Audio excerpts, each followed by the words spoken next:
সংযুক্ত আরব আমিরাতে ২ ম্যাচের টি-20 সিরিজ খেলে ২১ মে পাকিস্তানের উদ্দেশ্যে রওনা হওয়ার কথা বাংলাদেশ দলের।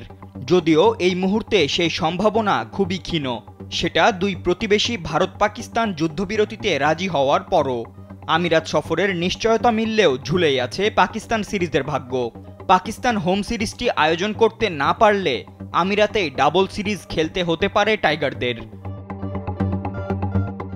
সাম্প্রতিক উত্তেজনার কারণে ইতোমধ্যেই বন্ধ ভারত পাকিস্তানের ঘরোয়া ফ্র্যাঞ্চাইজি আসর আইপিএল ও পিএসএল।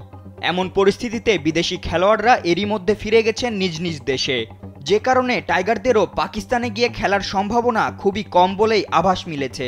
ওয়ালটন আবারও মিলিয়নিয়ার অফারে ওয়ালটন ফ্রিজ কিনে আপনিও হয়ে যেতে পারেন মিলিয়নিয়ার।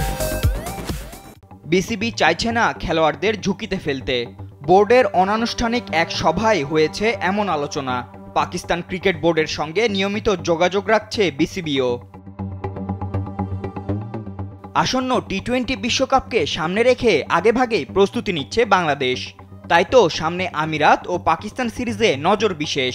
যদিও ভারত পাকিস্তানের সাম্প্রতিক উত্তেজনায় অনিশ্চিত টাইগারদের ফয়সালাবাদ যাত্রা, তবুও অনুশীলনে থেমে নেই লিটন শান্তদের ঘাম ঝরানোর মাত্রা। সূচি অনুযায়ী আরব আমিরাতে সিরিজের প্রথম ম্যাচ ১৭ মে এবং দ্বিতীয় ম্যাচ ১৯ মে, যা অনুষ্ঠিত হবে শারজায়। এরপর ২৫ মে থেকে শুরুর কথা পাকিস্তান সিরিজের। এখন দেখার বিষয় আমিরাত সিরিজ শেষ করে টাইগাররা কি দুবাইয়েই থাকবে পাকিস্তান সিরিজ খেলার জন্য, নাকি ফেরত আসবে দেশের মাটিতে। ফাতিন ইশরাক, কালবেলা।